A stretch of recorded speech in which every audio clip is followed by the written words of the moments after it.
قرآن کریم میں اللہ تبارک و تعالیٰ نے اپنے نیک بندوں کی نشانیاں ان الفاظ کے ساتھ بیان فرمائی۔ ارشاد فرمایا کہ الذین ينفقون فی السراء والضراء، ایسے لوگ جو خوشحالی اور تنگ دستی کی حالت میں خرچ کرتے ہیں، یہ اللہ کے ولی ہو سکتے ہیں۔ والکاظمین الغیظ، اور غصہ پی جانے والے۔ والعافین عن الناس، اور لوگوں کو معاف کرنے والے۔ واللہ یحب المحسنین، اور اللہ احسان کرنے والوں کو پسند فرماتا ہے۔ قرآن کریم اللہ تعالیٰ کی کتاب ہے، اور اس کی سب سے بہترین تفسیر جو نبی پاک کے گھرانے والے کرتے ہیں، حضرت سیدنا زین العابدین رضی اللہ تعالیٰ عنہ، آپ کی ایک باندی، آپ کی ایک خدمت گزار آپ کو وضو کروا رہے تھے۔ عرب میں غلام مرد و خواتین خریدے جاتے تھے، اور جو خریدی ہوئی باندیاں ہوتی ان سے پردہ فرض نہیں ہوتا تھا، تو وہ آپ کو وضو کروا رہی تھی۔ تو جناب سیدنا زین العابدین آپ وضو کر رہے تھے، تو اچانک سے کچھ ایسا ہوا کہ اس کے ہاتھ سے برتن چھوٹ گیا جس میں پانی تھا، اور وہ اس طرح سے چھوٹا کہ اس کو گرتے ہوئے جب پکڑا اس نے تو آپ کے چہرے پر وہ لگا، اور آپ کے چہرہ مبارک پر چھوٹا سا زخم آ گیا۔ جناب سیدنا زین العابدین نے جب اس کی طرف دیکھا تو اس نے آیت پڑھی، وہ کہتی ہے والکاظمین الغیظ، اور غصے کو پی جانے والے۔ امام زین العابدین نے فرمایا کہ میں نے غصہ پی لیا۔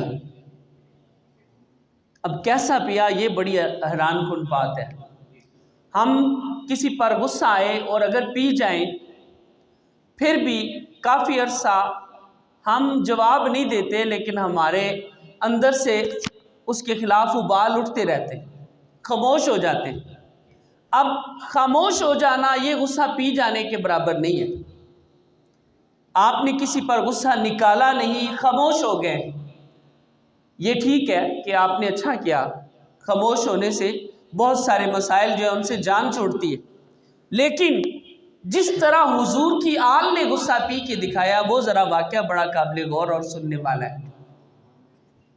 اس نے کہا والعافین عن الناس، ہاں، والکاظمین الغیظ، غصہ پی جانے والے اللہ کے نیک بندے ہوتے ہیں۔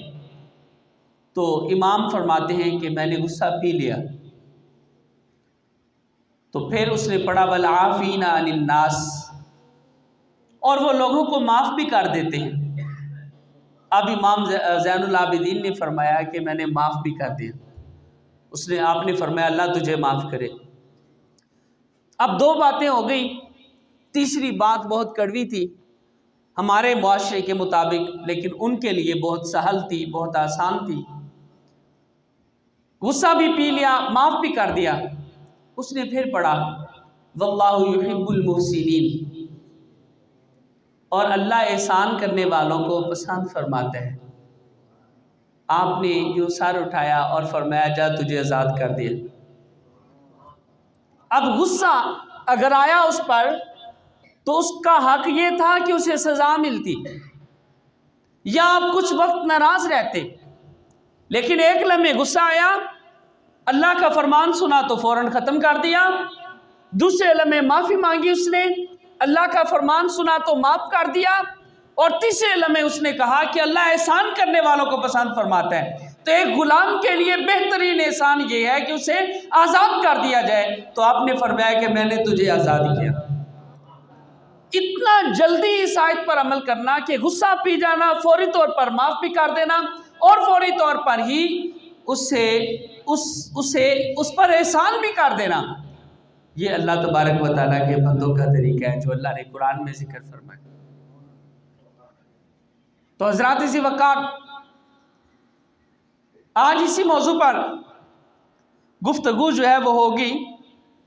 نبی اکرم صلی اللہ تعالیٰ علیہ وآلہ وسلم نے ارشاد فرمایا صحیح بخاری شریف میں، حضرت سیدنا ابو ہریرہ رضی اللہ تعالیٰ عنہ آپ اسے روایت فرماتے ہیں، میرے حضور نے فرمایا کہ بہادر وہ نہیں ہے جو پہلوان ہو دوسرے کو پچھاڑ کے رکھ دے۔ تو لوگ تو یہی کہیں گے کہ وہی بہادر ہے کہ دو لوگوں کی بات ہوئی تو ایک نے اس سے دے مارا، بہادر ہو گیا۔ لڑائی ہو رہی تھی تو ایک بندہ بڑے زور شور سے لڑائی کر رہا تھا اور ہر چیز کا جو ہے وہ پورا بدلہ لے رہا تھا، بہادر ہوا۔ لیکن میرے نبی علیہ السلام کی بارگاہ میں حضور کے مطابق وہ بہادر نہیں ہے۔ میرے حضور نے فرمایا کہ وہ بہادر نہیں ہے جو پہلوان ہو اور دوسرے کو بچھاڑ کے رکھ دے، بلکہ میرے حضور فرماتے ہیں کہ بہادر وہ ہے جسے غصہ آئے اور اپنے آپ پر قابو کر لے۔ تو اللہ پاک نے ارشاد فرمایا وَالْقَاظِمِينَ الْغَيْظَ وَالْعَافِينَ عَنِ النَّاسِ، غصہ پی جانے والے اور لوگوں کو معاف کر دینے والے۔ حضرت سیدنا انس بن مالک روایت کرتے ہیں رسول اکرم صلی اللہ علیہ وآلہ وسلم نے ارشاد فرمایا کہ جو شخص اپنی زبان کو محفوظ رکھے گا اللہ اس کی پردہ پوشی فرمائے گا۔ اب یہ ایک بہت بڑا مسئلہ ہے زبان کو روکنا۔ بندہ ہر چیز کو روک لیتا ہے، زبان کو روکنا بہت مشکل کام ہے۔ محفل میں روک لی تو تنہائی میں بولے گا۔ ایک مجلس میں دو لوگوں کے درمیان تلخ کلامی ہوئی، ایک نے غصہ روک لیا، اب لوگوں نے تو کہہ دیا کہ بڑا اچھا بندہ یار، یہ جواب بھی دے سکتا تھا، اس نے جواب نہیں دیا۔ لیکن جب اندر گیا اپنے بچوں کے پاس بیٹھا تو اس وقت نکال لیا اور اس کے خلاف بولنا شروع کر دیا، وہ ایسا ہے، میں یہ بھی جواب دے سکتا تھا، یہ بھی جواب دے سکتا تھا۔ اب زبان تو محفوظ نہ ہوئی۔ تو زبان کو روکنا کتنا بڑا کام ہے۔ میرے حضور علیہ الصلوۃ والسلام نے فرمایا من کان یؤمن باللہ والیوم الآخر فلیقل خیرا او لیصمت۔ میرے حضور فرماتے ہیں جو اللہ اور آخرت کے دن پر ایمان رکھتا ہے اسے چاہیے کہ وہ اچھی بات کرے یا خاموش ہو جائے۔ ایک شخص نے حضور کی بارگاہ میں عرض کی یا رسول اللہ صلی اللہ علیہ وسلم میرے ماں باپ قربان جائیں، مجھے ایسی نصیحت کرے کہ اس کے بعد مجھے کسی اور چیز کی ضرورت نہ پڑے۔ تو میرے حضور علیہ السلام نے اپنی زبان نکالی اور اپنی انگلی اور انگوٹھے کے درمیان میں اس کو پکڑا، یوں زبان پکڑ کے ارشاد فرمایا کف علیک ھذا، تجھے کسی چیز کی ضرورت نہیں ہے اگر تو نے اسے روک لیا تو حضرت سیدنا انس بن مالک فرماتے ہیں، امام بیہقی نے شعب الایمان میں اس حدیث کو ذکر فرمایا۔ آپ فرماتے ہیں رسول اکرم صلی اللہ علیہ وآلہ وسلم نے فرمایا جو شخص اپنی زبان کو محفوظ رکھے گا اللہ تعالیٰ اس کی پردہ پوشی فرمائے گا۔ تو پھر حضور نے کیا فرمایا، اور جو اپنے غصے کو روکے گا اللہ تبارک و تعالیٰ قیامت کے دن اس شخص سے اپنے عذاب کو روک دے گا۔ اب ایک طرف عذاب اور ایک طرف غصہ، یہ دو چیزیں جو ہیں یہ بڑی اہم ہیں۔ غصہ تو ایک معمولی چیز ہے، ایک لمحے میں بندہ روک سکتا ہے، اور جہنم کا عذاب ان عذابھا کان غراما، قرآن نے فرمایا کہ اس کا عذاب بڑا سخت ہے، گلے کا پھندا ہے۔ تو ایک طرف غصہ روکنے سے دوسری طرف ہمیشہ کے لیے پھندا اتر رہا ہے۔ میرے حضور فرماتے ہیں اللہ تعالیٰ اس شخص سے جہنم کا عذاب روک دے گا جو شخص اپنے غصے کو روکے گا۔ اور ایک اور بھی نعمت ارشاد فرمائی، ارشاد فرمایا کہ قیامت والے دن جب اس بندے کے برے اعمال اللہ کے سامنے پیش کیے جائیں گے اور وہ شخص اللہ تعالیٰ سے معذرت کرے گا تو اللہ اس کا عذر بھی قبول فرما لے گا۔ تو یہ اللہ تعالیٰ کا کرم ہوا۔ اور اس پر ایک اور بھی حدیث ہے، امام دہلوی فردوس الاخبار مسند الفردوس میں حدیث لائے، حضرت سیدنا انس بن مالک رضی اللہ تعالیٰ عنہ آپ ہی روایت فرماتے ہیں رسول اکرم صلی اللہ علیہ وسلم نے ارشاد فرمایا جو اپنے غصہ میں مجھے یاد رکھے گا، میں اپنے جلال کے وقت اس کی اس بات کو یاد رکھوں۔ یعنی ایک بندے کو غصہ آیا، دل چاہا کہ نکال دوں، اللہ کا خوف آ گیا، اللہ یاد آ گیا کہ اللہ تعالیٰ اتنا ذوالجلال والاکرام ہونے کے باوجود ہماری پکڑ نہیں کر رہا، تو میں اسے معاف کر دوں تو میرا کیا بگڑ جائے گا۔ حضور فرماتے ہیں کہ جو شخص اپنے غصے کے وقت، اللہ فرماتے ہیں کہ مجھے یاد رکھے گا، میں اپنے جلال کے وقت اس بندے کی اس بات کو یاد رکھوں گا اور ہلاک ہونے والوں کے ساتھ اسے ہلاک نہیں کروں گا۔ تو اس پر اور بھی احادیث ہیں۔ نبی اکرم صلی اللہ تعالیٰ علیہ وآلہ وسلم ارشاد فرماتے ہیں، جناب امام طبرانی نے المعجم الاوسط میں اس حدیث کو روایت فرمایا۔ اس روایت راوی بھی حضرت سیدنا انس بن مالک رضی اللہ تعالیٰ عنہ ہے۔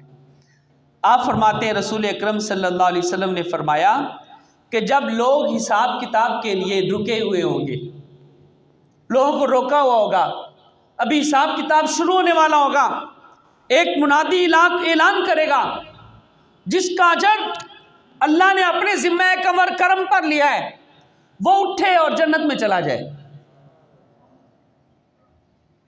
جب یہ بات ہوگی تو ابھی سارے خاموش ہوں گے، دوسری بار پھر منادی اعلان کرے گا کہ جس شخص کا اجر اللہ نے اپنے ذمہ کرم میں لیا ہے، یعنی اللہ نے اپنے کرم سے اپنے ذمہ لے لیا کہ اس بندے کو میں اجر دوں گا، تو اعلان ہوگا کہ وہ اٹھے یہاں سے اور بغیر حساب کے جنت میں چلا جائے۔ دوسری بار جب یہ اعلان ہوگا تو سوال کیا جائے گا کہ وہ شخص کون ہے کہ جس کا اجر اللہ نے اپنے ذمہ کرم پہ لیا ہوا ہے، تو اللہ تعالیٰ کی طرف سے جواب آئے گا کہ یہ وہ لوگ ہیں جو دنیا میں لوگوں کو معاف کر دیا کرتے تھے۔ یہ کون لوگ ہیں جو دنیا میں لوگوں کو معاف کر دیا کرتے تھے؟ یہ بات بتانے کے بعد پھر ایک منادی اعلان کرے گا کہ جس کا اجر اللہ نے اپنے ذمہ کرم پہ لیا ہے وہ اٹھے اور جنت میں چلا جائے۔ میرے حضور فرماتے ہیں کہ ہزاروں لوگ اٹھیں گے اور بغیر حساب کے جنت میں داخل ہو جائیں گے۔ یہ کون لوگ ہوں گے؟ یہ وہ لوگ ہیں جو اللہ تعالیٰ کی اس آیت کا مظہر ہے، جو اللہ کے ولی ہیں اور اس آیت پر عمل کرتے ہیں۔ الذین ینفقون فی السراء والضراء، وہ لوگ جو خرچ کرتے ہیں خوشی اور تنگی میں، مطلب خوشحالی میں اور تنگی میں، والکاظمین الغیظ، اور غصہ پی جاتے ہیں، والعافین عن الناس، اور لوگوں کو معاف کر دیتے ہیں، واللہ یحب المحسنین، اور اللہ احسان کرنے والوں کو پسند فرماتا ہے۔ اللہ تعالیٰ میری اور آپ کی حاضری قبول فرمائے، عمل کی توفیق دے۔